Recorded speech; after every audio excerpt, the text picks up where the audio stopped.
Hello, everybody, and welcome to the Kingdom's Queens podcast. We are officially in Super Bowl week, Super Bowl 58, Super Bowl LVIII. We are so excited to be here with you guys and preview this upcoming matchup between the Chiefs and the 49ers, a rematch from a few years ago. So we have a lot to talk about tonight, and we have a few special guests joining us as well that we're going to bring up here in just a minute. But I'm your host, Lexi. I'm Chrissy. And I'm Jodi. Hey, y'all. It's Super Bowl week. Again. We made it. Shout out to everybody in the comments already. We just started rolling and y'all are here. So that means y'all are just as excited as us.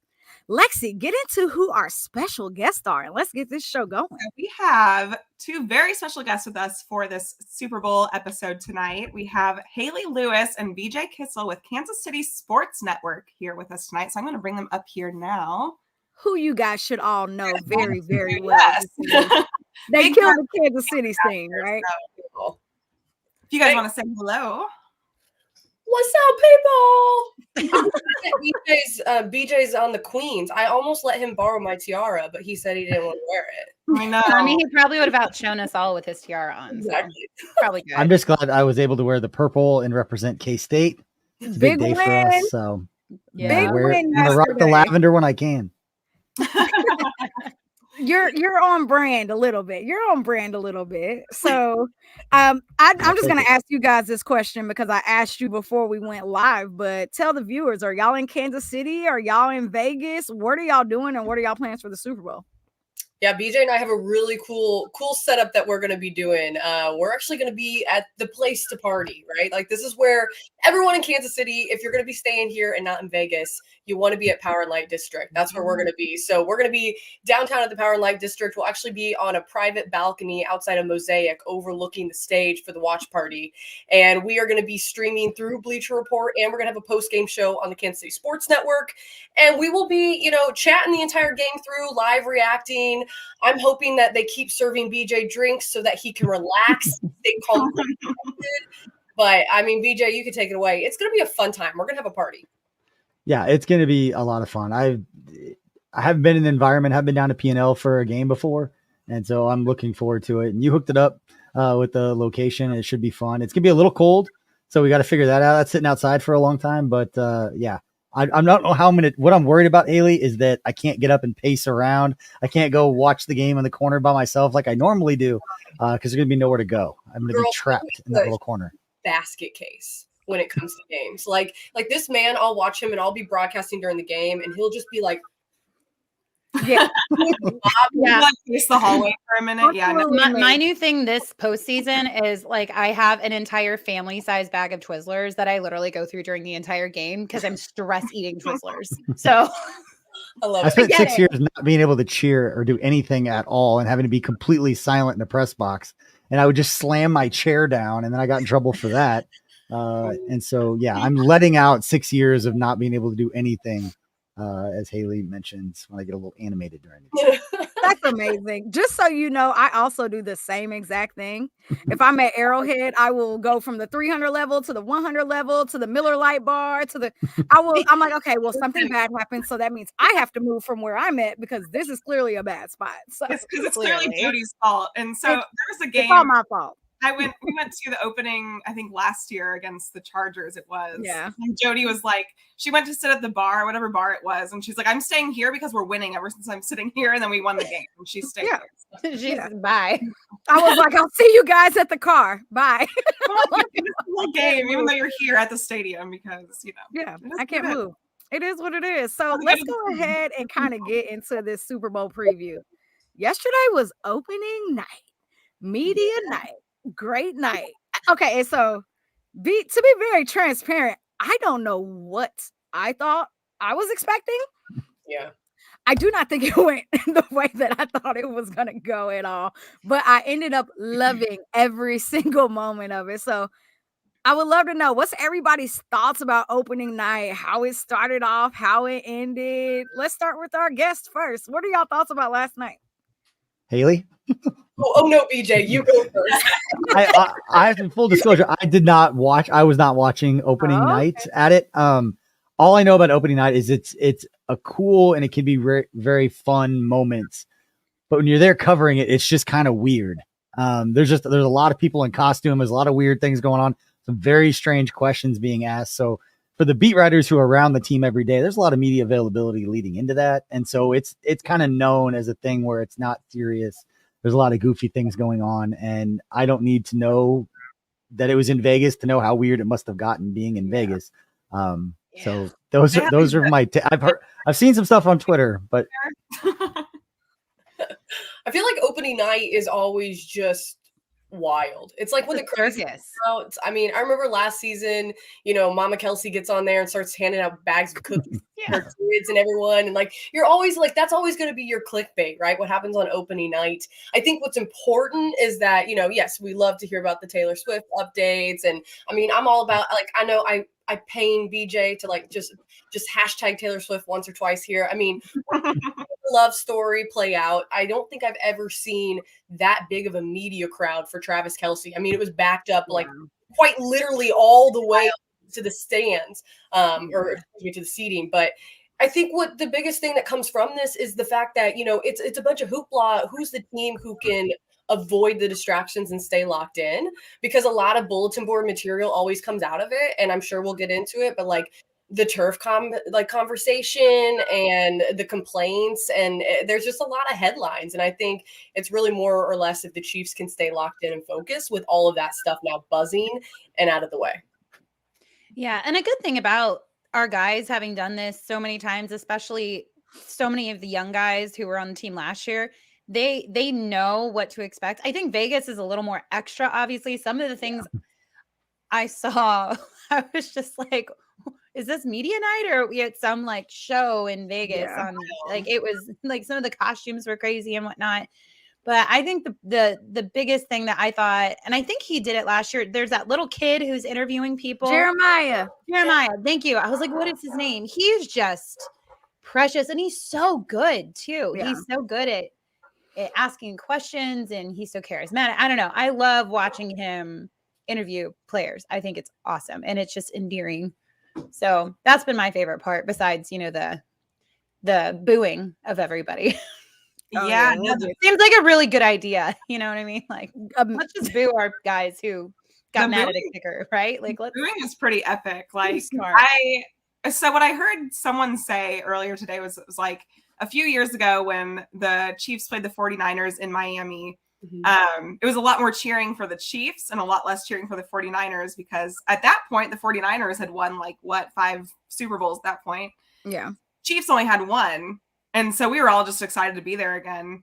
So it's just funny, the difference in cheering and all that good stuff. But it was funny to see the Blue Man Group was there. He was with our players, Isaiah Pacheco running out, all those different characters, like you guys said. It's just it was very Vegas-y. It was very showman. Very Vegas, yeah. Yeah, I don't know. It was fun to watch, though. I enjoyed it. But yeah, I will say, the one thing that I thought was pretty hilarious was, of course, all the Niners fans booing the Chiefs. Fully expected, right? But then hearing that there were a ton of Raiders fans there too, also booing the Chiefs, I was like, okay, this is the highlight of my day right here. So we can kind of get into that. So everybody got booed. You name a player, they got booed. So tons of great reactions from all of our players. What were your thoughts about how the players conducted themselves? Because they normally don't, and I say chirp, right? Chiefs players don't normally chirp in the media. On the field, of course. But you don't normally see them do it publicly. So, what were your thoughts and your reactions? And, do you think they were trying to, keep their composure? But as the night continued to progress, they were like, all right, I don't know. And they wanted to bite back a little.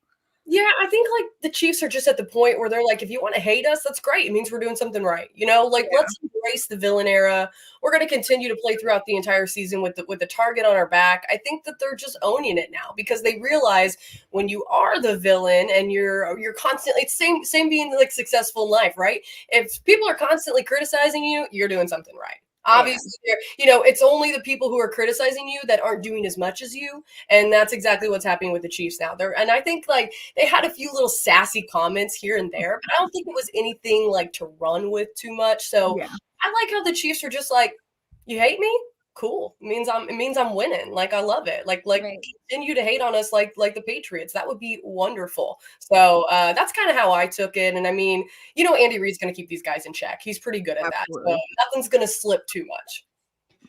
From what I saw on social media with the clips of Mahomes and Travis Kelce, I would be terrified if I were the 49ers because they seem pretty comfortable getting booed and kind of having a natural reaction that just showed that they were completely comfortable in that moment because they've been in this moment before. They've been in this situation. And Chrissy, you just mentioned it. The Chiefs aren't going to be intimidated by the situation that they're in, by everything that's going on. Patrick Mahomes saying that he's got a Super Bowl week routine now that he follows and kind of knows how to handle all these kinds of things. And all the pressure is on the San Francisco 49ers coming into this game. And the reason I think there were more 49ers fans and they were all booing is that 49ers fans are excited they're in the Super Bowl. They've been here all week. Where Chiefs fans, they got a budget because they got to save up for next year to go back to the Super Bowl. They're not going to spend the entire week there. They'll come there after media night. They've been there. They've seen what it is.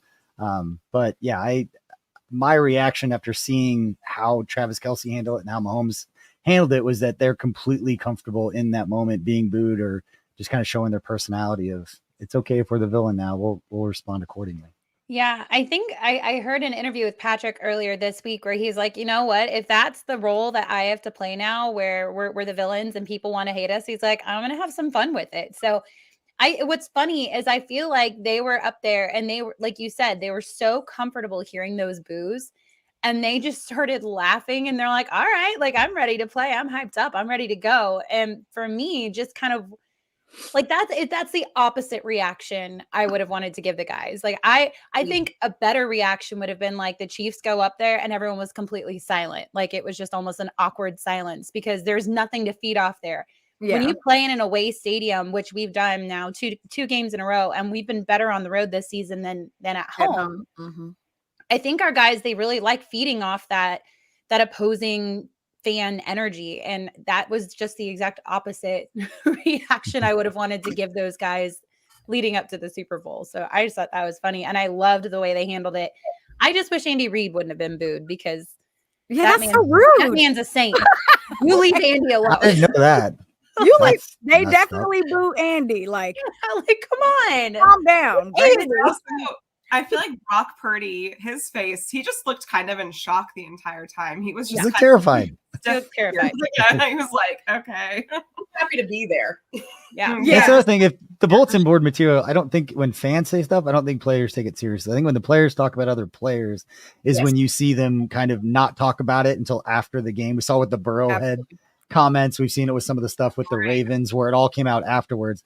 I don't think the fan stuff bothers them at all. And I don't think it's going to have anything to do with Kelce being fired up. I think he just kind of played into it, but showing on that stage with everybody watching with the lights on and just kind of that environment that the players aren't used to as much as they do media.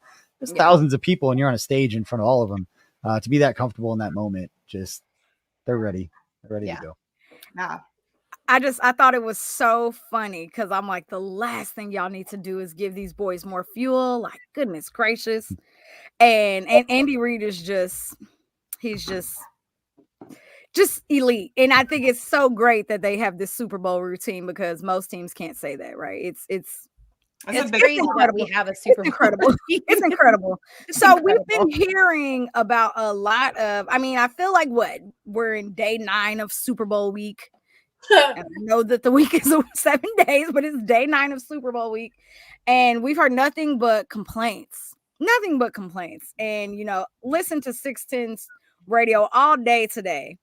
Hilarious, by the way, of how they spoke about the Niners and the way that they're treating this whole practice field situation. But what are your thoughts about the practice field situation? And then the other complaint was, oh goodness, can't think of it off the top of my head. But how we hold a lot, our tackles hold a lot. How is that we what you're talking about? Right. So what are you guys' just kind of quick thoughts about that? And where's their mind at? Are they in the right headspace going into a Super Bowl game? Like, are these the things we should be focusing on? Or I'll leave the hold comments, BJ. We kind of talked about this on our podcast literally a couple days ago. But the field condition, that's just okay. Are we preemptively looking for a reason that we're going to lose this game? And now we have an excuse that we've already put in the narrative. Is that true? I don't know. I understand the whole turf versus artificial. It is a little odd that they just slap some sod a week before when you know where the Super Bowl is going to be played forever over turf, which is how every team. I mean, there's no NFL team that practices on turf. I understand that now. I think it's the Panthers and the Titans have turf fields, but outside of that, no one else does. So I understand that being frustrating, but then Goodell comes out yesterday, and I mean, his words, take it with a grain of salt, but he's saying, we got 20 experts out there, we got the union out there, the Players Association, and over 20 people are approving that this is fine to practice on, and then the Niners put out, yeah, it'll be fine by Wednesday, we'll be good by Wednesday, and it's like, okay. Did you even feel the need that you had to put it out there in the first place if you're just going to get over it by Wednesday?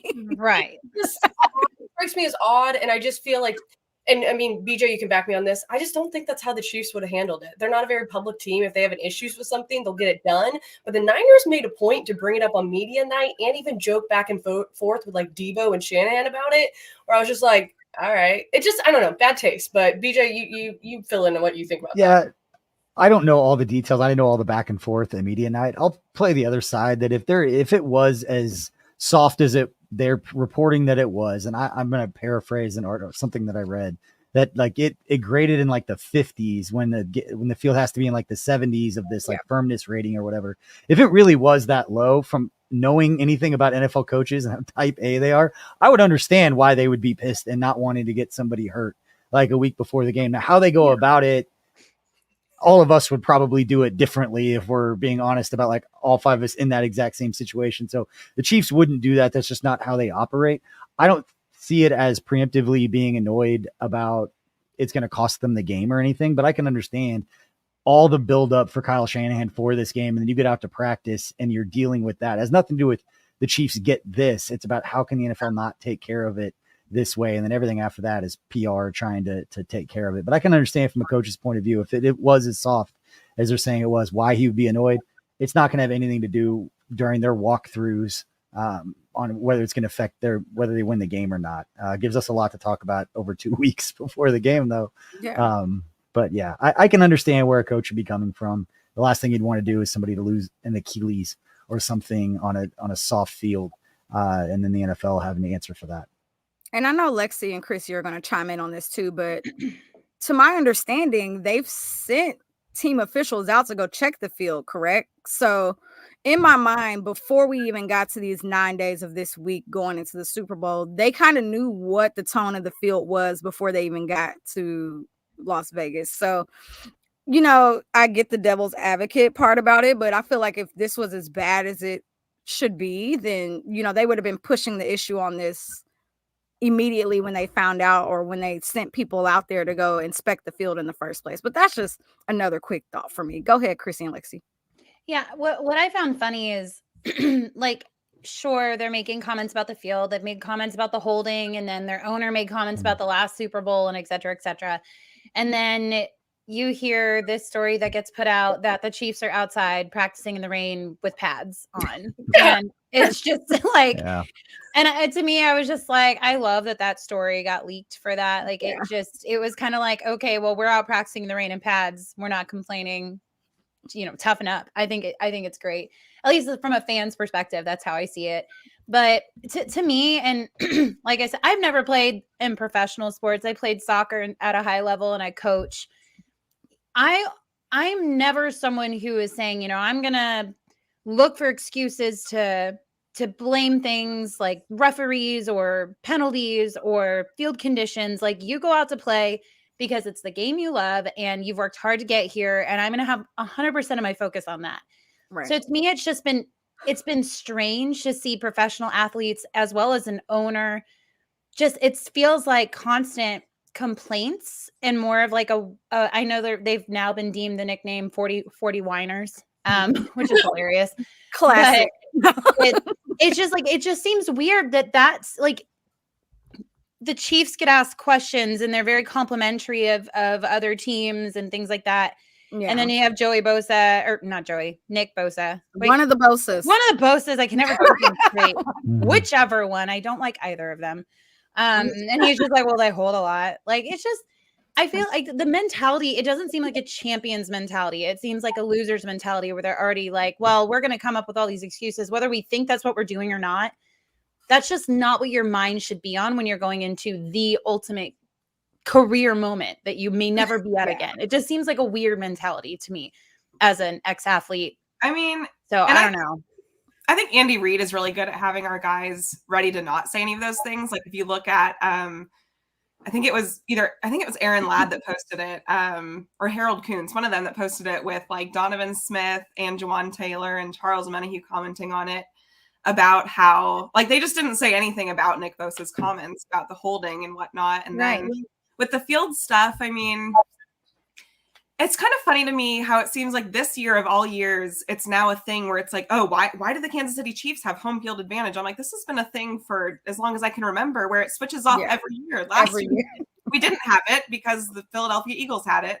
They practiced at the Cardinals facility and we practiced at Arizona State, right? Right. And so it's funny just how it seems to be like an issue this year all of a sudden. Like, oh, why are the Niners stuck at UNLV? I'm like, that's on the NFL. Like that's not on the Chiefs, and it's not on the Chiefs to give them usage of the Raiders facility either. So I just think it's kind of funny how the narrative switches up. It always changes when it's us. It right? does. Exactly. It always changes when it's us. The Chiefs are very hated right now. So anything that can give anyone reason to like hate on us extra is I love it. But yeah. So getting closer to Sunday and injuries are still kind of there. They're lingering. So kind of what are our thoughts about Joe Thuney? Is he going to be healthy? I personally do not think that he will be. I know that is not nice to say. I love him dearly, but it just seems like it's more severe than what we know, right?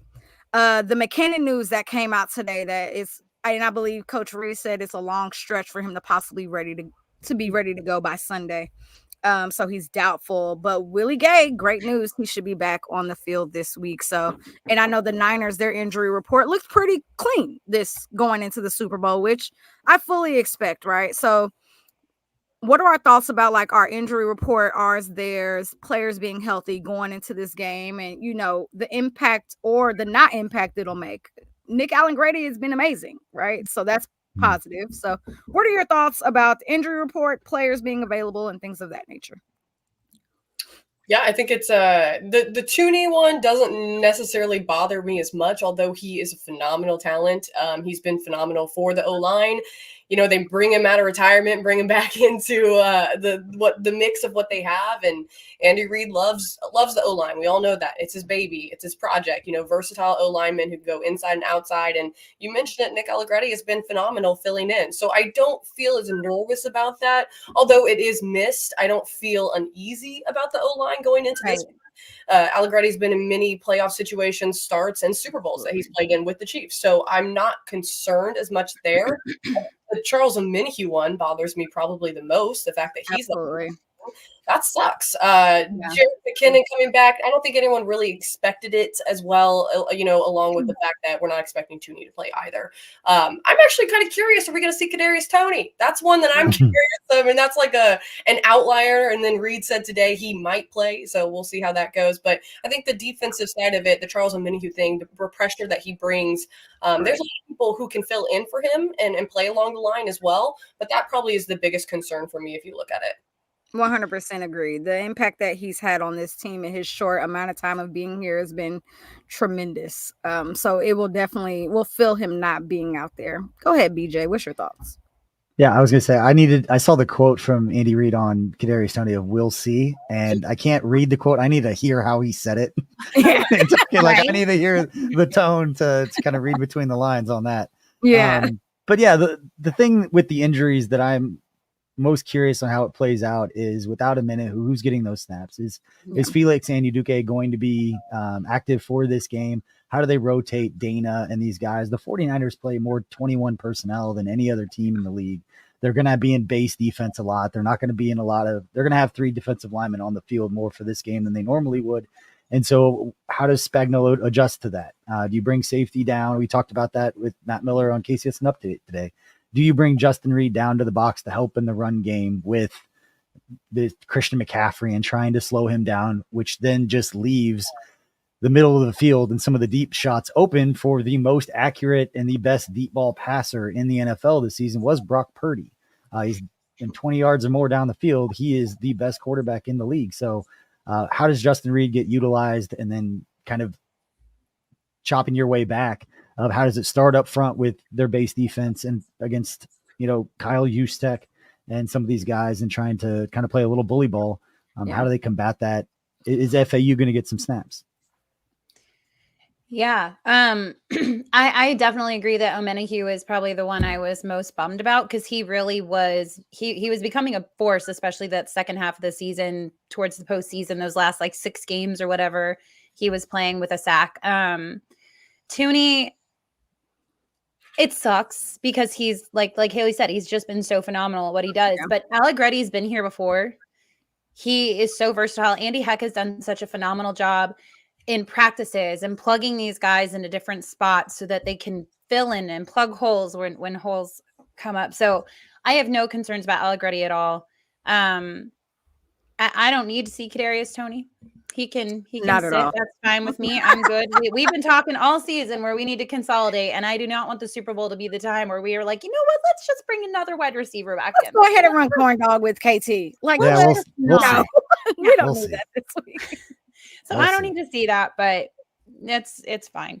But I am curious about how the defensive line is going to adjust without Omenihu. Like Felix, he hasn't had a lot of playing time. He hasn't had a lot of snaps. So this would be a really, really big stage for a rookie to come out and have to play more significant snaps than because of Omenihu's loss. So that is definitely what I'm most concerned about, especially with McCaffrey and how he can be utilized and whatnot. So the thing with it kind of fit. Kadarius Toney is I kind of feel like Andy Reid is the guy to give him a third chance. Of course. And it would not surprise me if he did it during the Super Bowl. However, I think if he does and Kadarius Toney messes up, I think he's going to be quickly pulled and won't be given like a 4th chance. So I can see him getting another chance, and it would not surprise me at all. And I could actually see him making a big play and being like, see, like, this is why. No. The way the season is gone. Whatever film you need for your next team, there you go.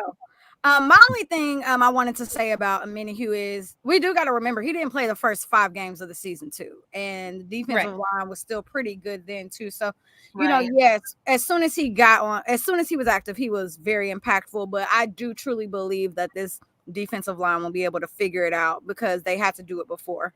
So they should be able to do it again. So let's kind of get into it. And you guys already tapped into it a little bit. The offense and defense, the two, like, who would have ever thought that this year we would love talking about the defense so much? Oh my God. Well, let's go ahead and let's talk about the offense for a little bit, and then we'll get into the defense. So healthy offense. Healthy Patrick Mahomes. We're not dealing with a one-legged Patrick Mahomes and a back spasm Travis Kelce going into the Super Bowl. So those are things to be very grateful for at this current moment. So offense, who are your X factors on the offense this game? Who we expect to have, or who we would like to see be a breakout? Yeah, I think the thing that we want to see especially is the way that the Chiefs have been playing in the playoffs so far offensively. They have been able to move the ball down the field extremely, extremely well, and I dare I say uncharacteristic like, as in comparing them to the regular season, right?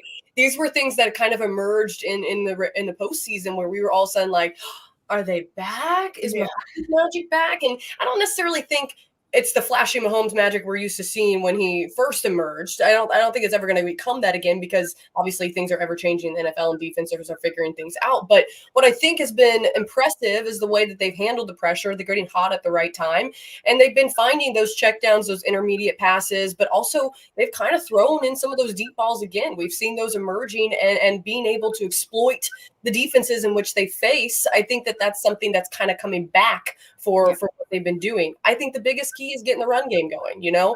They've really got to be able to step it up with the run game, get that thing rolling. And then I think you're going to see these guys come out of pocket like Noah Gray, and you're going to see, dare I say it, MVS, playoff MVS. The dude might have a day. Who knows? I mean, lock it up like he did against the Baltimore Ravens last AFC Championship. So we'll see how it rolls. But I think the biggest thing is if you can get the run game going, I'm going to feel pretty confident about the plays that Mahomes has the ability to make, because as long as you have those consistent yards, pounding the rock and getting that through consistently, I think that th'll be able to have those flashes of Mahomisms. Is that what we're going to call them? Sure, love it. That is I'm like, sure. catapult the Chiefs over because they can lean on their defense. So we'll have to see what happens. Yeah, I was going to say the running game. Same thing. I'm connecting dots here, just looking at the stats. But, the 49ers defense, as good as they were supposed to be coming into this season, they haven't been great against the run, particularly outside runs. And there's not a team that runs outside zone more in the NFL than the Chiefs. And so just on paper, it sets up well. And schematically, you look at the last few matchups, even when the 49ers have had some of these best defenses in the NFL, Andy Reid's offenses have always had success against them. And I don't know if it's just because of the strengths and the weaknesses just match up well for the Chiefs, but whether it's Isaiah Pacheco getting outside or some of the jet sweep action they do with McCole Hardman or anybody else they hand the ball to on some of those wide receiver end around type plays to get outside. That's it fits what they do well, and it fits where the 49ers have struggled. Last two games in the playoffs, the 49ers given up almost 160 yards per game on the ground, giving up over 6 yards a carry to Aaron Jones, to David Montgomery over the last 2 weeks. So they need to get the ground game going just because they've had success with it. Plus, I think it's the easiest way to, if you know Nick Allegretti's personality at all, you don't have to ease him in, but you got to get that aggression out of him early. He is an energy giver. He is one of the guys firing everybody up. Yeah. It's a lot easier to do that with an offensive lineman playing in this big a game. And he started the Super Bowl a couple years ago. It's the one we don't necessarily want to talk about, but he has started a big game before. But for offensive linemen, get those guys out, let them go hit somebody rather than just dropping back in pass pro, trying not to trip and get Mahomes hit that early in the game. I kind of feel like Nick Allegretti is going to want to have a prove it game if he's the one starting, because he was in that Super Bowl 55 where we don't ever talk about it. And it was rough. So I feel like he's going to want to go out there and really have a prove it game. Like I can do this. Mm-hmm. So if he does start, I'm really curious to see how he does. But I do want to ask you guys just real quick, because we've talked about it on this podcast, but what do you think the difference is with McCole Hardman and him running those jet sweeps so successfully in the past, and then this season joining the Chiefs again? It's been rough. Like he has not really a successful jet sweep at all. Like what are your guys' thoughts on that? BJ, you take this first. I'm like, I'm gonna be very simple. I don't know. I don't know. I don't know if it's a health thing. I don't know if it's I don't have the stats in front of me on the coverages. I mean, when he was running those and successful with him, Tyreek Hill was on the field, and that changed the way defenses played us completely. They weren't playing man and playing up on the line of scrimmage. They were back. They were worried about getting beat, which means you have a little bit more space. You have more angles to make cuts, to turn up field, where you can't turn up field. You can't get your momentum going that way if there's guys in your face or the nickel or the end are coming up the field. So without having the numbers, I would just say I don't know. I think he's more banged up. I don't think he's the same explosive player he was a few years ago, but they're going to need him and those complementary guys. Hayley, you get tired of me talking about it. Mm-hmm. It's not that Rashee Rice and Travis Kelce are going to make plays. That's who they are. That's what they do. Yeah. MVS is going to have to make a huge third down catch. Noah Gray is going to make a huge third down catch. Justin Watson is going to make a play at some point because they're the ones who are going to be open. They're the ones in single coverage. Mahomes is going to read the defense. They know to be in the right spot, and it just catch the freaking football. And it's amazing how much better our offense looks when the role players just make the simple plays. And then everyone's like, the offense is fixed. Like, no, the role guys are just making those third down catches. And they're doing their job. And the running game is going, and Pacheco is the one kind of the engine behind all of it, to be honest. At this point. Really is the heart and soul of our offense this year, I feel like. I mean, when Isaiah Pacheco has between 15 and 18 carries a game, we're undefeated.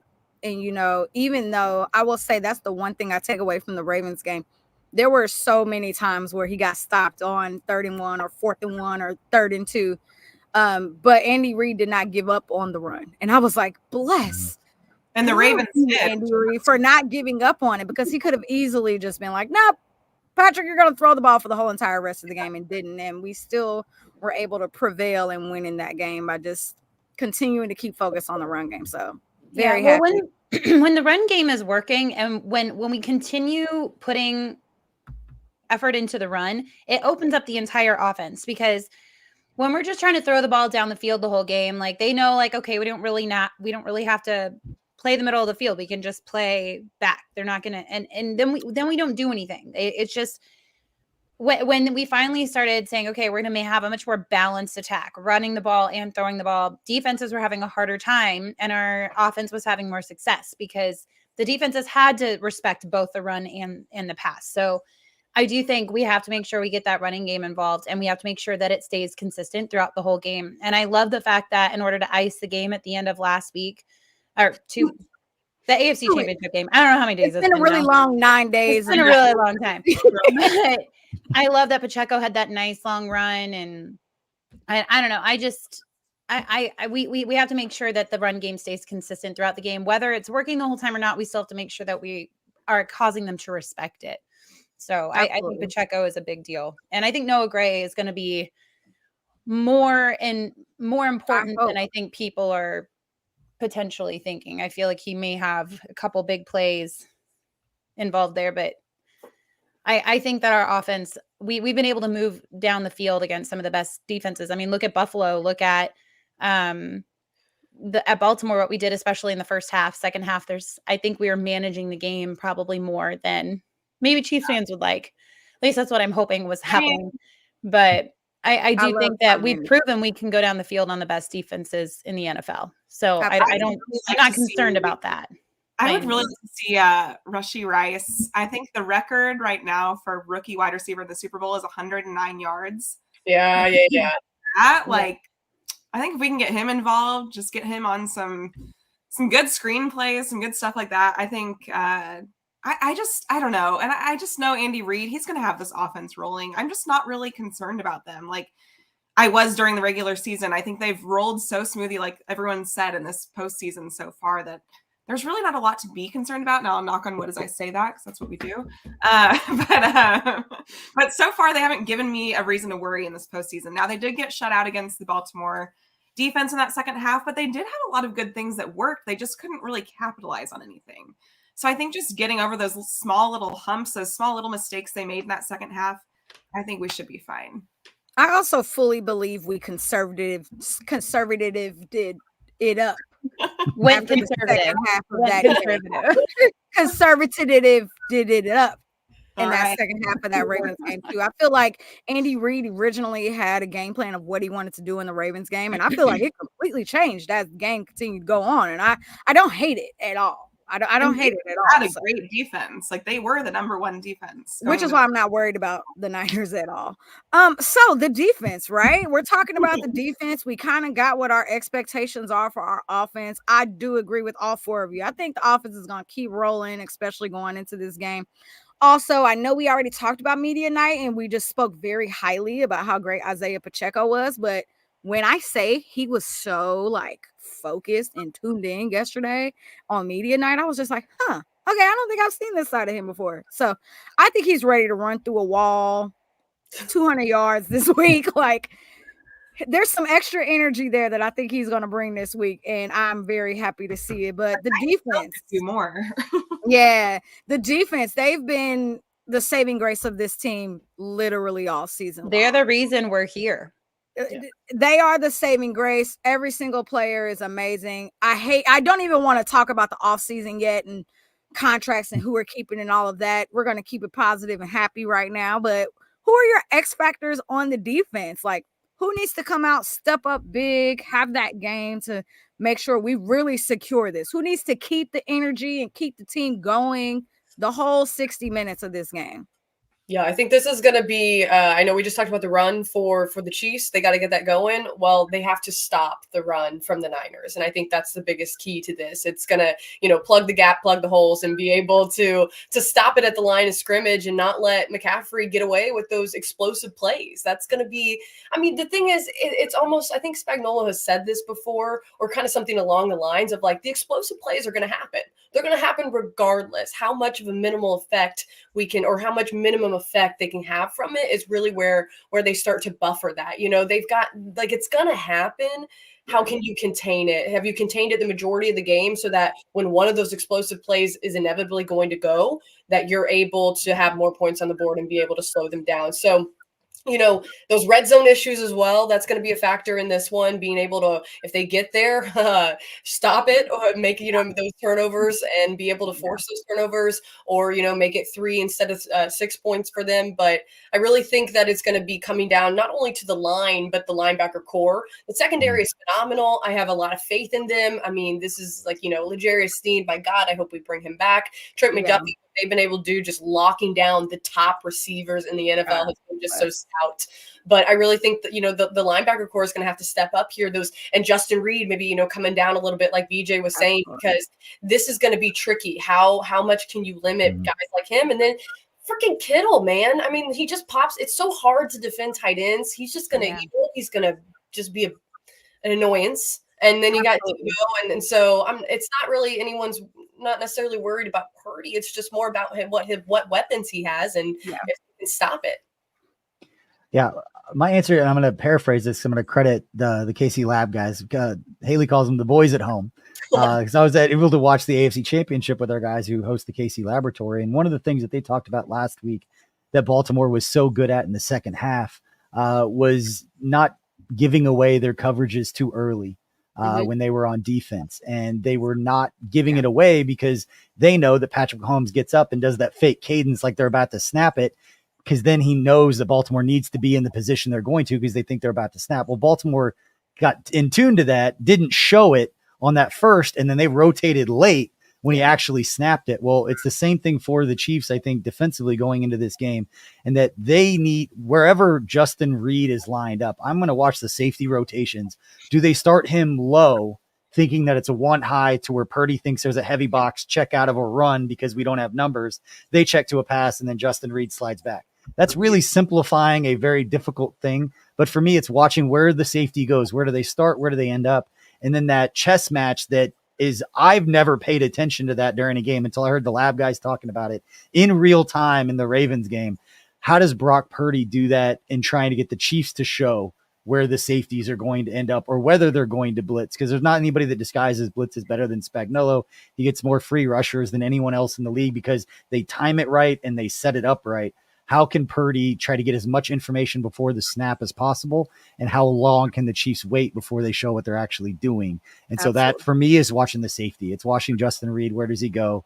And can they trick him just enough, starting low, then dropping and ending up with one of those game-changing interceptions? Because this game could get out of. I was talking to Matt Miller earlier today, and he got me excited. This game really could get out of hand quickly for the Niners if they don't start hot. Because the last thing they want to do is get down early and have the same thing that the Ravens did where they're playing catch up, because I don't think Purdy can do it either. Yep. Fully agree. Yeah, I totally agree. Our defense has been so lights out, especially in the second half. They make some phenomenal adjustments to where teams are having a hard time scoring points at all in the second half. And I know our defense is really going to have to make sure that they are careful about that, because we all saw what the 49ers did against Detroit, where they came back in the second half and won a game that we kind of all thought was getting out of hand, right? But I believe that our defense is so disciplined, and as BJ was talking about how creative Spags is with the blitzes and with disguising coverages, I don't have any concerns about how our defense is going to do. One thing I'm really, really excited about is that we should have our full linebacker core back and ready to go, with Willie Gay and Drew Tranquil, and Leo Chanel getting some extra snaps with Willie Gay having to be out as well. I think that's only going to play to our advantage too, because he's had to go up against some of the top offenses coming into this game. So with Willie Gay being out and hurt. So they're going to be huge in trying to limit McCaffrey, because we all know McCaffrey's going to have a game, right? We just have to limit it. It's kind of like when we were playing Derrick Henry years ago when he was still just a force, and everyone's like, well, the Chiefs aren't going to be able to do anything about him. But somehow we are able to limit some of the big plays and kind of contain him a little bit. And as long as we can contain what McCaffrey especially and what Kittle can do, I think our defenses can do a really good job stopping anything over the top and whatnot. So we just kind of have to try to get him into more third and longs than anything, because I think that's when Purdy will struggle. Where we win if it's more consistent third and longs than anything. So I think my hot take, this is just a bold prediction. I love hot takes. Knock on wood. I don't think McCaffrey is going to have as big of a game as people think. I would love that. I mean, if you look at what we did to Lamar Jackson. I think watching that Ravens game gave me more confidence in that than ever. And it does depend on their offensive play calling for sure, because the Ravens just completely gave up on their run game and forced Lamar to throw that ball. And we really stacked the box and didn't really give him a lot of opportunities to run. I think McCaffrey is going to have a few burst plays. I think he'll probably get like 60, 70, 80 yards on us. I think he will have a red zone touchdown or two. But I don't think I think that's going to be such a big focal point for our defense that I don't think it's going to be as big as people think. That's my hot take for the game. But you know, I don't know for sure, but I could just see it happening. I just kind of think that's what's being slept on our defense. And I think the 49ers are going to try to capitalize on it. And I think Spagnuolo, even if McCaffrey, let's say he does get it in the first half, he does kind of have those few explosive plays. I think he's really good at adjusting in the second. And I think that's where we can kind of stop them. Even if they get up a little bit on us in the first half, I have no worries that we can adjust there in the second half. Didn't we? Oh, sorry. Go ahead, Jodi. I was just going to say, I think the Ravens game was a really good game for us to prepare going into this game against the Niners. Bills, honestly, too. Yeah, but like, so the Ravens, they have all these great running backs. They have Lamar Jackson, who literally just went for 100 yards the game previously to that. And I feel like that was really good preparation for us to be able to go into a hostile environment, be able to execute, hold Lamar and the rest of those running backs to so many yards, right? And to be able to walk out of there with the win. So there's a few things from that game that I take away that I think really will set us up for how we make those adjustments going into this Niners game, because they have great running backs there too. And I mean, Deebo Samuel is just amazing, right? Yeah. So I think that was everything, that the path that we took to get to where we are today, I think set us up for being able to go out and execute in the way that we need to. Go ahead, Chrissy. Well, what I was saying is, I know Lamar Jackson is supposed to be phenomenal against the blitz, right? Wasn't he one of the best quarterbacks this year against the blitz? And then the Chiefs went in there and we blitzed him more than almost any other team, right? And we were very successful at it. So I think that just the Chiefs defense, like I know BJ was talking about it, they're able to do things that maybe offenses aren't expecting because it hasn't worked against them, but the way they're able to disguise these things. Yeah. I don't know. I think that a lot of teams underestimate just what our defense is going to be able to do, which is amazing. I love that. Yeah, they've been doing it all season long, so I'll take it. All right, I want to know, what is everybody's favorite key matchup going into this game? What are you most looking forward to? Honestly, sorry, I didn't mean to cut someone off. No, I was just saying, ooh, I can't wait. Again, BJ, I feel like I'm recycling a lot of our podcasts right now, but I kind of liked what we were talking through about, because no one's comparing like they were last season, Patrick Mahomes and Jalen Hurts. No one's comparing Purdy and Mahomes. Like, that's not even a conversation. But what is a conversation is finding out if he is actually a legitimate quarterback, or if he has weapons around him that make him have phenomenal statistics that come out during the regular season, because we haven't really seen it in his postseason play. And in the regular season, he had some exceptional elite games. I think that was the word we were using, BJ. Like, is he elite or not? Mm-hmm. That's maybe the matchup I'm looking forward to is the quarterback matchup, which a lot of people aren't talking about. You know, Mahomes is Mahomes. He's always going to be Mahomes. And even when he has a down year, he's better than your most average he's better than your usually most teams' best quarterback they've had for a long time. So I think what I'm looking forward to seeing is Purdy a playmaker? Is he going to be someone who can extend the play, who can make a call an audible, make these things happen, utilize his legs? And I mean, I don't want to see that, but what I'm saying is I'm curious to see that. Yeah, probably the biggest matchup I'm looking at. Mine's simple, low-hanging fruit. Just Travis Kelce. The 49ers play a ton of zone coverage. That is right up Travis Kelce's alley. He's already setting all kinds of records. Already has the most catches of anybody in the postseason, passing Jerry Rice, which is amazing. If you look at some of Jerry Rice's being in a conversation anywhere near Jerry Rice on postseason statistics is crazy. But Hayley, I think I remember it was 11 completions, 263 yards, and 2 touchdowns for Patrick Mahomes in this game. And he will be in the top 5 in NFL history for Super Bowl performances for yards, touchdowns. And Yeah. So yeah, that may I like his chances. Just happened this week. The 263, the yards might be close, but I like 11 completions to Kelce. Even I feel pretty comfortable about. So I think this will be a big game for Travis Kelce. Don't know how many yards, but he's gonna have a lot of targets, a lot of receptions, I believe. Gosh, I'm just looking forward to all of it. I don't even Pick one. I'm just ready for Sunday. Pick one.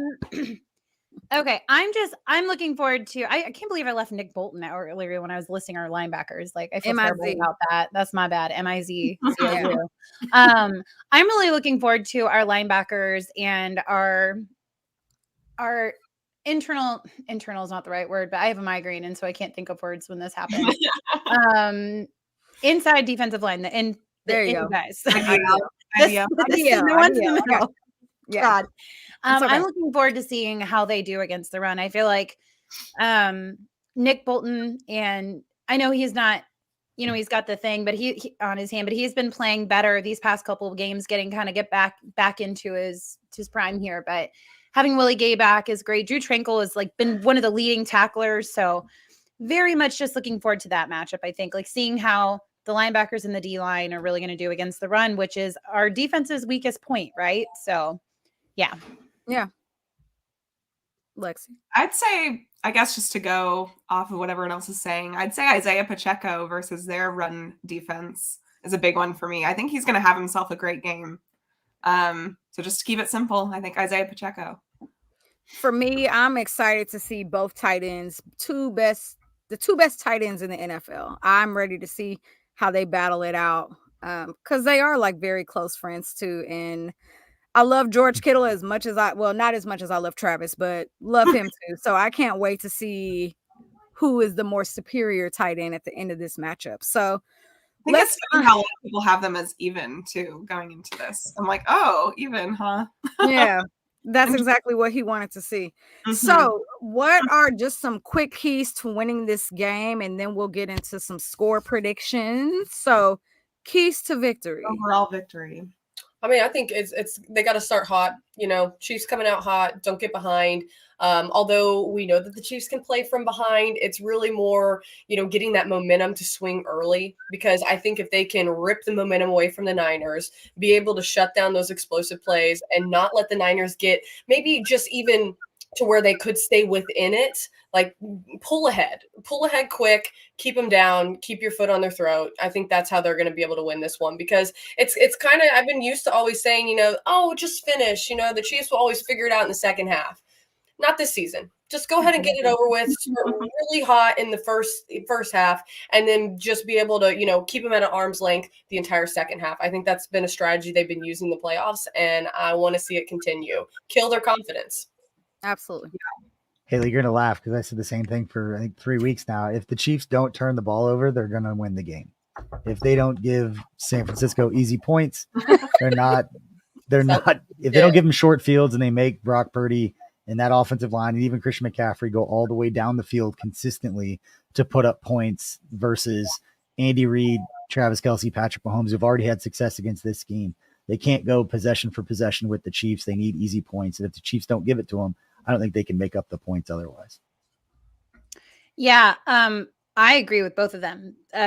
Both Hayley and BJ, those are exactly my two keys to the game. I feel like our offense has to go out and they have to start hot. And I think our defense really needs to do the same. But if our offense can go and get ahead early and get more 7-point drives and 3-point drives and really start running that score up, and our defense maybe holding one of those possessions to a 3-and-out or at least to no points, I think that I'm not saying Purdy is not a great quarterback, because I do believe he is a great quarterback. I'm just not sure he's built quite yet for this moment. And I feel like if they get down, that may be something where he's maybe some of that inexperience starts showing, where he may be making some more errant passes or some bad decisions. And so I would like to see us get out early. And like BJ said, no turnovers. Can't be giving them easy points. Can't be giving them short fields or anything like that. We have to make sure that we are giving our defense the best possible chance from our offense. So just no turnovers. And I would like to see our defense also creating turnovers. What we were able to do against Baltimore was fantastic. Maybe not wait till the goal line. next time. It's a little scary, but Yeah. but still, I mean, we were able to get 2 turnovers and huge key moments in that game, which helped to really seal that game. So turnovers are a big one, and getting out early for sure. Yeah, and I think what's interesting about the 49ers this season with Shanahan is he hasn't been able to really win from coming from behind, right? Like that's always been his thing. It was like 30 games in a row or something crazy. Yeah. Where if he got down to like really, he was way behind, he wasn't able to win. But this playoffs has shown he did that twice now. So I think that's kind of interesting. But I just think, yeah, like everyone said, minimalizing the turnovers. If our O-line can just really not penalize, that would be amazing, especially after their defense's comments. If we could just have Juwan Taylor and Donovan Smith and Trey Smith, everyone just behave and play your football. That would be, I think that's huge for us. And just capitalizing in the red zone. Just instead of taking field goals, which we love Harrison Butker. I trust him with my whole heart. But if we could just make some touchdowns instead of field goals. Yeah, I fully agree. My X factors are definitely execution in the red zone, mistake-free football, guys. Yes, bless. And time of possession. I think Andy Reid did an amazing job last week with time of possession. So you want to speed the game up, speed the game up. You want to slow the game down, slow the game down. So more of that, please. And yeah, just mistake-free football. That's all I play for. During the season, I was like, if we could just get 45 minutes of clean football. Now I'm like, all right, Super Bowl. If we can get 60 minutes of clean football, that's all I can beg and ask for. Right. So yeah, so let's get into score predictions. And let's go ahead and sprinkle who you think your MVP of this game will be if you have the Chiefs winning. I think it's hard not to say that if the Chiefs win, that Mahomes won't be the MVP, unless we see an exceptional showing from either Travis or Pacheco. Like I really think it would be locked in for Mahomes if the Chiefs win. With that being said, I have kind of gone with a bold prediction. It's a little odd to put the Chiefs above a 30-point mark, but I'm saying 34-24. We shall see. I'm just throwing it out there. I think that it's going to be more likely than not that the Chiefs win by more than a touchdown, especially if they can come out the gates hot and, again, play sound, fundamental football. I know it's such a cliche, but no mistakes. So that's my prediction. We'll have to see. Yeah, I'm going to say the same thing. I think the Chiefs win by 2 possessions. I think it's going to be something like 31-17, something like that. What I need to see in this game is Brock Purdy overthrowing a pass in the fourth quarter that can bring it back into it. And then a shot of Kyle Shanahan, who remembers the Emmanuel Sanders throw and is just crushed, and it becomes a meme forever. That's what I want from this game. He overthrows a pass in the fourth quarter that's close. He's going to lose his mind. BJ is also in his villain era, and I love it. Yeah, absolutely. I just embraced it at this point. I didn't do anything to anybody, and they hate us because they ain't us. So we'll enjoy this. Yeah, I'm in the same boat, and I suck at score predictions, so I don't like doing them. I'm so bad at them. But I also feel like it could be like a 31-17 game if our offense gets out, because like I know that some of us have this scenario where we feel like maybe, or this theory that Andy Reid, goes conservative for a reason. He doesn't want to show his cards too much. And it's like, well, we're in Vegas, it's the last game of the season. Show all your cards, go crazy. We don't care. So I would just like that. Like, just go, just stomp your foot. Just put it away. That's what I'd like to see. And I agree. I think something crazy would have to happen if the Chiefs win for Mahomes not to get the MVP. He's involved in literally every single play. Yeah. And without his leadership on the field, I mean, on and off the field. So I would think Mahomes would be the MVP for sure if the Chiefs win. So I'm going to go a little more conservative just because of what I've seen this season. I'm going to go 21-27 Chiefs. I still think we win. I still think we win by a possession. But I could see like the Niners getting some stupid garbage time something, or I don't know. But I think the Chiefs are going to dominate as long as we play our best football, which we've been doing these past few weeks in the playoffs. So as long as we keep that up, I think we've been through the ringer. I think we played the Dolphins at home, which was negative 30 degrees, and that was a really good test. And Chris Jones was saying today, people got frostbite. And Yeah, I was there. That was nuts. I was in front of a space See my fingers? Yeah, Exactly. I don't own fingers anymore, guys. I was there. I couldn't feel my toes by halftime, so I don't even know how the players felt, That's got nothing on me. So to do that, and then we go to the Bills where they had to shovel snow out of the stadium, and that was a freezing game. And then to go to the Ravens where it was raining. And I just think our team has been through so much these playoffs. And the Niners, they had a bye week and they had 2 games at home that weren't overly challenging, in my opinion. However, we did lose to the Packers and the Lions that they played. So I think that's kind of interesting. Week 1 was an anomaly.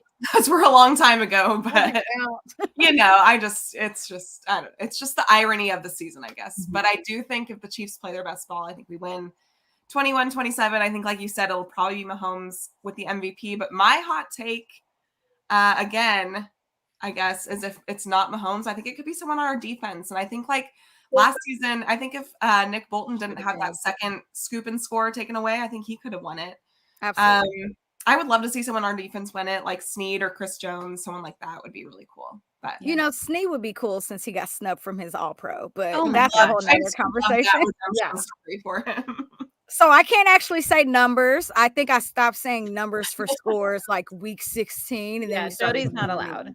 So I don't say numbers. I just say range. I definitely think we win this game by 10 easily, like easily 10 points. Patrick Mahomes will probably be the MVP because why not give him a third one?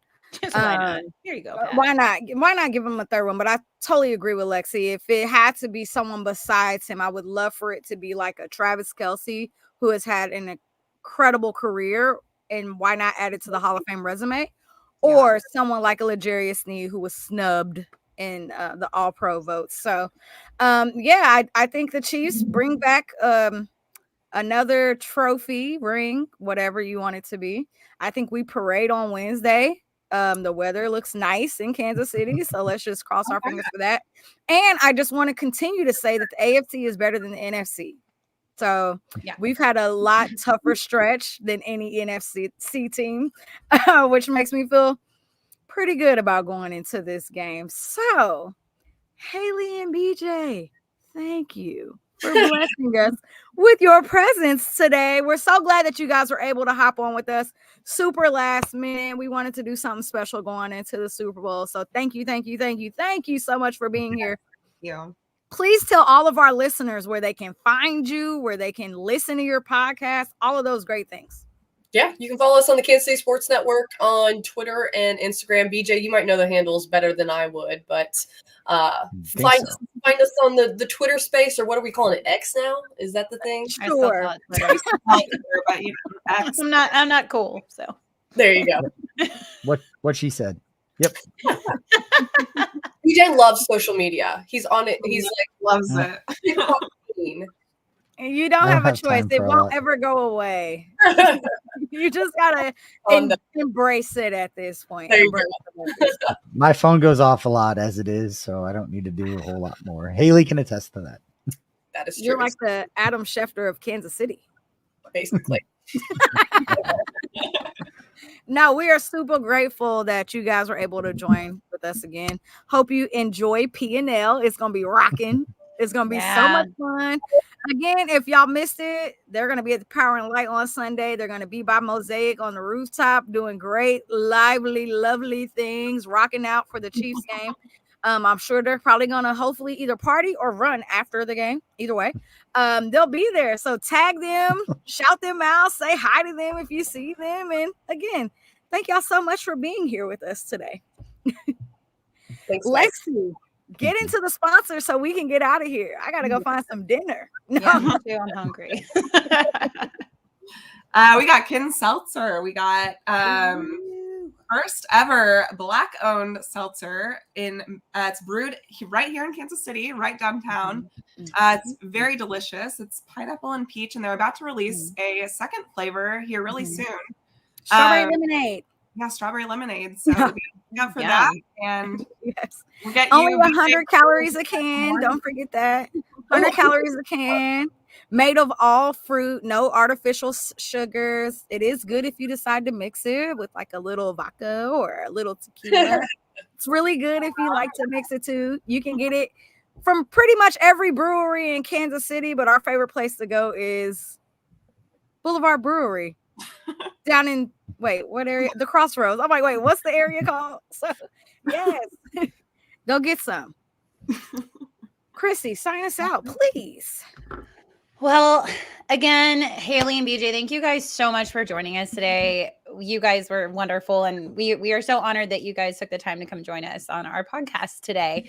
You guys, the last game of the season is this weekend. We are so close. It's going to be here before we know it, and I just want everyone to take a moment and just think about this season and how there were so many times we're like, man, we may be lucky to make the playoffs. Like we can't catch a football. We can't do this. And just sit here and just enjoy the fact that we are somehow in the Super Bowl this year. Again, for the fourth time in 5 years, we are in the Super Bowl.